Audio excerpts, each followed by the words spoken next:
নমস্কার, রান্নাঘরে মহারানীতে তোমাদের সবাইকে স্বাগত। আজকে তোমাদেরকে দেখাবো রুই মাছ দিয়ে করব দই রুই করব। একদম সিম্পলের মধ্যে রান্না করব। দেখো, রুই মাছগুলোকে কিন্তু খুব ভালো করে ধুয়ে নিয়েছি, পরিষ্কার করে ধুয়ে নিয়েছি। এবার এগুলোকে মধ্যে কিন্তু নুন আর হলুদ দিয়ে সামান্য কিছুক্ষণের জন্য কিন্তু এটাকে মেখে রেখে দেবো। আচ্ছা, রুই মাছগুলো কিন্তু ভালো করে ধুয়ে নিয়েছি। এবার চলো নুন আর হলুদ দিয়ে মেখে রেখে দেবো। কিছুক্ষণের জন্য মেখে রেখে দেবো, 10-15 মিনিটের জন্য। তাহলে কি মাছের মধ্যে নুন হলুদটা ভালো মতন ঢুকে যায়, সেই জন্য। কড়াইতে দেখো সর্ষের তেল দিয়ে দিয়েছি। মাছ কিন্তু সর্ষের তেলে খেলে ভালো হয়, গন্ধটা বেশ ভালো লাগে মাছে। আর আমরা এখন যেহেতু শরীরের জন্য সাদা তেলে খাওয়াটা বেশি পছন্দ করি। আচ্ছা, কড়াইতে সর্ষের তেল দিয়ে দিয়েছি, সর্ষের তেল গরম হয়ে গেছে। আর আমি কিন্তু সবসময় হলুদ আর নুন একটু দিই, যাতে মাছটা না ছেটে আর তেলের কড়াইয়ের গায়ে যাতে মাছ লেগে না যায়। মাছ দিয়ে দিয়েছি। এবার কিন্তু মাছটা ছেড়ে দেবো। কড়াইতে তেল গরম হয়ে গেছে। এবার চলো মাছগুলো দিয়ে দিই। মাছগুলোকে কিন্তু ভেজে নেব, তবে খুব কড়া ভাজবো না, একটু হালকার উপরে ভাজবো। মাছগুলো কিন্তু আমার এই পিট করে ভালো করে ভেজে নিয়েছি। দেখো, মাছগুলো দেখে বুঝতে পারছো খুব কড়া ভাজিনি, কিন্তু একটু নরম ভেজে রেখেছি। হালকা, তাহলে নরম ভাজলে না, যখন দই যে মশলা দিয়ে যেগুলো রান্না করব মাছের মধ্যে কিন্তু ভালো করে ঢুকে যাবে, সেই জন্য। মাছের ওইদিকে আরেকটা লট ভাজতে এখানে আমি একটা কাজ করব। সেটা হচ্ছে, এখানে দেখো আমি একটা ছোটো ফ্রাই প্যান বসিয়ে দিয়েছি। এখানে আমি 2 চামচের মতন বেসন কিন্তু এখানে একটু ভেজে নেব। আমার কিন্তু এটা মাছের ঝোলের জন্য লাগবে, যেহেতু মাছটা ঘন করার জন্য কিন্তু এখানে বেসন দেব।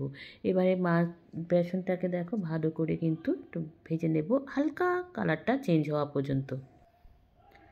দই কিন্তু আমার ঘরে পাতা দই, এটা কিন্তু আমি জল ঝরিয়ে নিয়েছি। এখানে হাফ কাপের মতো দই নিয়েছি।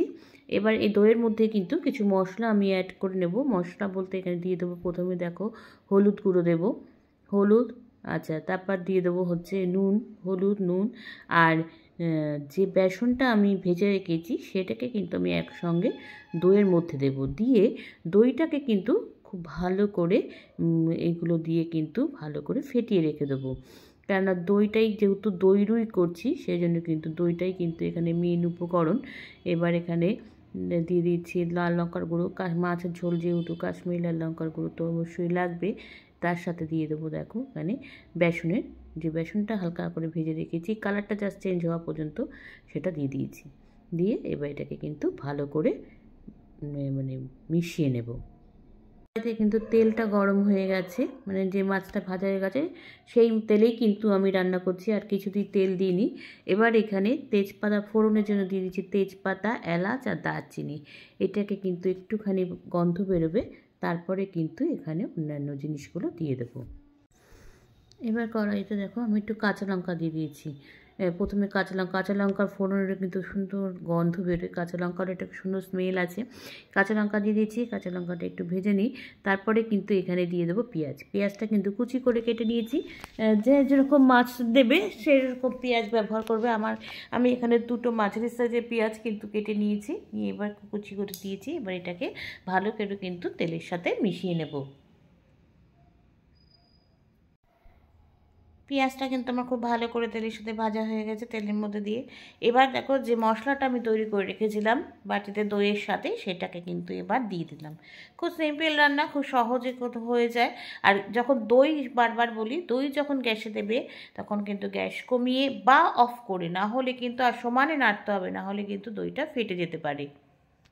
যে মশলা বাটিতে মশলা ছিল সেই মশলা বাটিটার জলটা এখানে দিয়ে দিলাম। দিয়ে এবার কিন্তু এই জলের সাথে কিন্তু মশলাটা খুব ভালো করে কষাবো যতক্ষণ না এর থেকে তেলটা ছেড়ে দেয়। এবার মশলাটা কিন্তু কষানো হয়ে গেছে। এবার এখানে জলটা কিন্তু গরম করে নিয়েছি আমি, কিন্তু আমার যেরকম ঝোল লাগবে সেরকম পরিমাণে ঝোল দিয়েছি। দিয়ে এবার এটাকে কিন্তু ঝোলের সাথে আবার মশলাটাকে ভালো করে কষিয়ে ফুটতে দেবো। তারপরে কিন্তু এর মধ্যে মাছগুলো ছেড়ে দেবো।